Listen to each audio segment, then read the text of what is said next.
বন্ধুরা, ঢাকা থেকে এসে রূপবাবুরহাট নামলাম।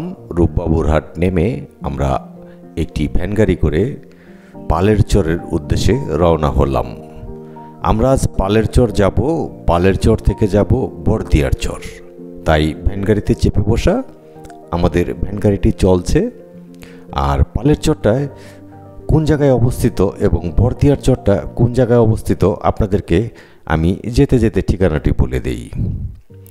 পালেরচর হলো শরীয়তপুর জাজিরা পালেরচর।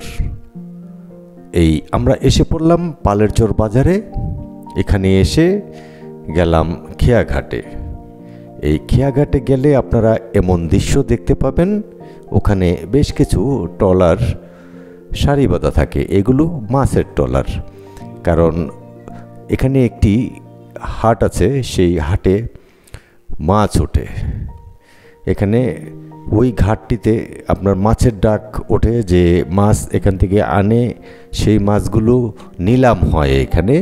সেই নিলামের জন্য এটা বিখ্যাত। ওখান থেকে বিভিন্ন জায়গায় এই পদ্মার মাছগুলো চলে যায়। আর আমাদের ফারুক ভাই বসে বসে দেখছেন ঝাঁকি জালে কি মাছ পাওয়া যায় সেটা দেখছে। আর আমাদের ট্রলারটি একটু পরে আসবে, তাই এখানে বসে আছি। এখন দেখা যাচ্ছে এই ঝাঁকি জালে প্রতিটা খেয়ে 10টি 12টি করে পুঁটি আসছে। তো 10টি 12টি করে পুঁটি যদি এক এক খেয়ে আসে, তাহলে দেখা যাচ্ছে 10টি খেয়ে প্রায় 100 থেকে 120টি পুঁটি আসবে।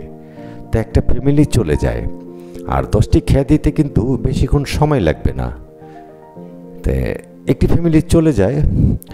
এর মধ্যে আমাদের ট্রলারটি আসলো, ট্রলারে গিয়ে বসলাম, ট্রলারটি চালু দিল। এখন যাওয়ার পালা আমাদের সেই পালেরচরের দিকে।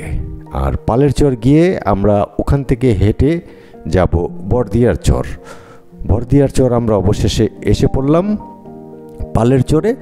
আর বড়দিয়ার চর যাব এখান থেকে হেঁটে সোজা, যেটা দেখা যাচ্ছে সেটা হলো বড়দিয়ার চর। ওখানে গিয়ে আমরা কৃষকের সাথে কথা বলবো। আর কৃষকের সাথে যে কথা বলবো তাদের মনের কথাগুলো জানার চেষ্টা করব। আসসালামু আলাইকুম। ভালো আছেন আপনি? আবার অনেকদিন পরে দেখা হইলো আপনার লগে। হ্যাঁ, মানে গরুর অবস্থা কি? কয়টা আছে গরু? গরু আছে 10টা। 10টা হনে?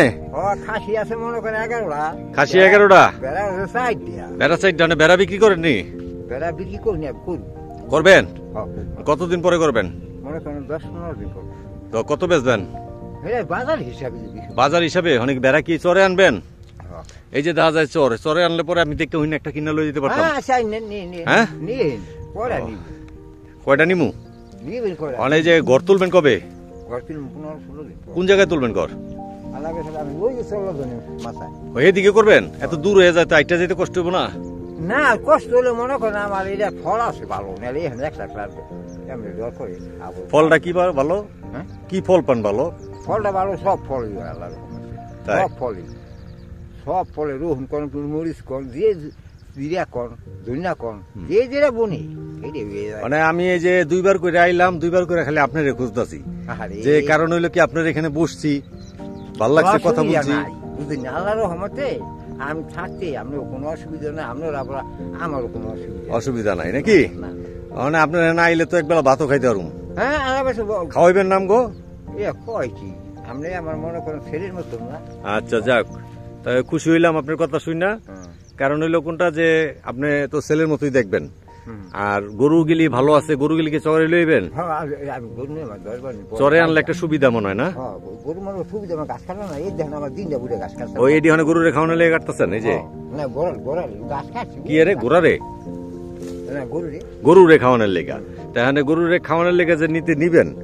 আর এই চরে আনলে তো আর এটি কাটতে হইতো না। না না না, আমি খালি গরু বাঁধতাম আর ছাড়তাম, এডুই কাম। আর একটা কষ্ট হয়েছে কেন? অনেক কষ্ট। তো এই যে ঘর তুললে মনে করেন এখানে তো রাখতে পারবেন। এবার কিছু বুনছেন নি? মনে করেন এই যে কালিজিরা, হ্যাঁ, ধনিয়া বুনছেন? মরিচ। কত বিঘা বুনছেন? মনে করেন কালিজিরা মনে করেন কানিহানি, আর ধনিয়া হবো কানিহানি। আচ্ছা। আর মনে করেন ভুট্টা হবো কানিহানি। মানে 3 কানি? 4 কানি বুনবো। 4 কানি বুনবেন? ভুট্টা ফালাইছেন না? বুটটা হালাই না, বুটটা খেত সাফ করুন, বুটটা লাগা আমার ও ভুট্টা কিছুদিন পরে লাগাইবেন? হ্যাঁ। তাই ভুট্টাটা তো উঠে গেলে বাম্পার হইবেন নাকি? আল্লাহর রহমতে। আল্লাহ এবার রসুন টসুন বুনবেন না? না, রসুন আমার এবার মাটি পড়ে গেছে, না রসুন লাগাইতাম। ও মাটি পড়ে গেলে কি রসুন লাগান জানা? রসুন মাটি পড়ে গেলে 1 বিঘা লাগাম, ওই লাগাইতেছে আজকে লাগাইতেছে? ছেলে লাগাইতেছে নাকি? হ্যাঁ, বললি কি শুনছি। ও বদলি কত করে এনে? বুঝলি 500-600। 500-600 আবার খাওয়াইতে হয়? খাওয়াতে হয় বাবা, 3 বেলা। 3 বেলা খাওয়াইতে হয়, তো 700-800 হয়ে পড়ে। বুঝলি ওখান তো বলছিলাম কম হয়েছে, আসলে 700 টাকা বললি 3 বেলা খাইতে গেলে 1100 টাকা পড়ছে। 1100 টাকা পড়ছে। ও তো এইবার এই যে চরে দেখা যায় আছে, এই যে উঁচু হয়ে গেছে চর, চরে কি মাটি পড়ছে নি? মাটি পড়ছে এক মাজা। হ্যাঁ, 1 মাজা মাটি পড়ছে, তো অনেক উঁচা দেখা যায় চর, ঠিক না? যাকে যে গেলে কি গরুতে খায়নি ভালো? গোরতে খায় মনে করে গু খাই হারাল। আর এই যে সাপ সুপের ভয় আছে নি? অনেক সাপ সুপের ভয় নাই? যাক, তাহলে গরু আর 10-12 দিন পরে আনবেন? তো 10-12 দিন পরে আনলে গরু দেখতে পারবো? আল্লাহর রহমতে। হ্যাঁ, বিয়েছি নি এবার? বিয়ে ওই যে 2-1 দিন মধ্যে বিয়ে দেবো, 2টা বিয়ে আইবো? মাশাআল্লাহ। তাহলে আচ্ছা, কে বাইত গেলে চাচু খাওয়াবেন নি? চা খাবেন, ভাত খাইবেন, ইনশাআল্লাহ। মানে আরো অনেক মাসে যে বেড়াইতে আইতে চায়? হ্যাঁ আইবো। হ্যাঁ আইবো, আল্লাহর রহমতে আইবো। আচ্ছা, ইনশাআল্লাহ। খাওয়ানি নিয়ে চিন্তা। দর্শক সবাইরে দাওয়াত দিয়ে দিল। আমাদের নামটা বলেন একটু। আমার নাম হলো নুরুল হক মাদবর। নুরুল হক মাদবর সাহেব আপনাদের সবাইকে দাওয়াত দিয়ে দিল, আপনারা আসবেন এই চরে। চরে আসলে তারা দেখতে পাবেন, বেড়াইবেন, দেখবেন, হ্যাঁ ঘুরবেন। চর অনেক সুন্দর দেখা যায়, ঠিক না? তাহলে ঠিক আছে, আমরা হামতন মনে করছি আর সামনে ভালো হইব, ফর্সা কইরা লইব না। ও পুরো ক্লিয়ার করে লইবে? ক্লিয়ার করে লইব না, মাথা রেন থাকুনি বাদাম লাগাইবো। ও বাদাম, এরপর বাদাম লাগাইবো? হ্যাঁ, এই সব বাদাম লাগাইবো। বাদাম না? আচ্ছা, বাদাম লাগাইলে তো চক দেখা যায়, আরো ফর্সা দেখা যায়। সেই ধুলাবাড়ি করতে থাকবো। সরষা বুনবো না? সরষা বুনা লাইছে, সরষা যখন উঠবো তখন তো হলুদ হয়ে যাবো চক। হ্যাঁ, একেবারে সবাই ঘুরতে আইলে সুন্দর দেখা যাবো না? আচ্ছা, ইনশাল্লাহ। তাইলে আসসালামু আলাইকুম। আও আমরা যে চরটা আছে, চরটার নাম কি? এটার নাম হচ্ছে পালের চর, জাজিরা থানা, শরীয়তপুর জেলা, শরীয়তপুর জেলাতে আছি আমরা নাকি? ঠিক আছে। আর এই যে খেয়াঘাট, এই খেয়াঘাট কি সবসময় কয়টা পর্যন্ত খোলা থাকে? রাত 10টা পর্যন্ত থাকে। আচ্ছা, যাক, তাইলে কেউ যদি ঘুরতে আসে আপনার নাম বলে, আল্লাহর রহমতে নুরুল হক মাদবর। হ্যাঁ, নুরুল হক মাদবর মনে করেন চরে আল্লাহর রহমতে মনে করেন পারবো সব। আর কেউ যদি জায়গা জমি নিতে চায় তো লয়ে দিয়েন। হ্যাঁ, আপনার নাম্বার আমার কাছে আছে, আমি নাম্বার দিয়ে দিব না? হ্যাঁ, ঠিক আছে। আসসালামু আলাইকুম। বন্ধুরা, আমরা কথা বলে, নুরুল হক মাদবর সাহেবের সাথে কথা বলে আজ চলে যাওয়ার পালা, কারণ সূর্যটা হেলে পড়ছে। এই সূর্যটা দিকে তাকিয়ে দেখি যে সন্ধ্যা হওয়ার কাছাকাছি, কারণ আমরা এই চর থেকে আবার ঢাকার উদ্দেশ্যে যেতে হবে। তাই এই চর দেখলাম আজ, মাজা সমান মাটি চরে পড়েছে, ভালো লাগলো অনেক। আর আপনারা যদি আসেন এখানে ঘুরতে দেখতে, আপনারা ঢাকা থেকে আসবেন, সেটা হলো ওই শরীয়তপুর পরিবহন গাড়িতে উঠে নামবেন রূপবাবুর হাট। রূপবাবুর হাট নেমে আপনারা সরাসরি ওখান থেকে একটি ভ্যান গাড়ি যোগে এসে পড়বেন পালের চর বাজার। পালের চর বাজার থেকে খেয়া পার হয়েই চর। এই চরে আসে আমন্ত্রণ রইল আপনাদের। আপনারা আসুন, দেখুন, ঘুরুন, মনটা ভালো লাগবে, ফ্রেশ হয়ে যাবে। তা আসছি আজ। আসসালামু আলাইকুম। বন্ধুরা, তার সাথে কথা বলে প্রায় ফেরার সময় অনেক বেলা হয়ে গেল।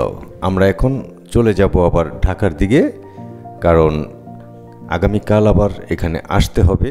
আমাদের এখানে কাজ চলছে প্রজেক্টের জন্য, এখানে কিছু জমি নিচ্ছে আমাদের ফারুক ভাই, এর জন্য বারবার আসা। আমরা যেই ট্রলারটিতে উঠে বসলাম সেখানে বেশ কিছু মাছ দেখতে পেলাম, এগুলো ধরেছে। মাছগুলো দেখে আমি দামাদামি করলাম, 2000 টাকা বললাম, আর উনি 2800 টাকা বলল। অবশেষে মাছগুলো আমাকে দিল না, আমি 2200 টাকা পর্যন্ত বললাম। অবশ্য উনি নিয়ে আরও বেশি বিক্রি করেছে, পরে শুনেছি সেই মাছগুলো 3000 টাকায় বিক্রি করেছে। তা আমরা এই ট্রলার যুগে এখন চলে যাব সেই পালের চর বাজারের দিকে, যেখানে মাছ নিলামে ওঠে। ওখান থেকে নিলামে উঠে মাছ বিভিন্ন জায়গায় চলে যায়। তা আমরা অবশেষে ঢাকার দিকে রওনা হলাম।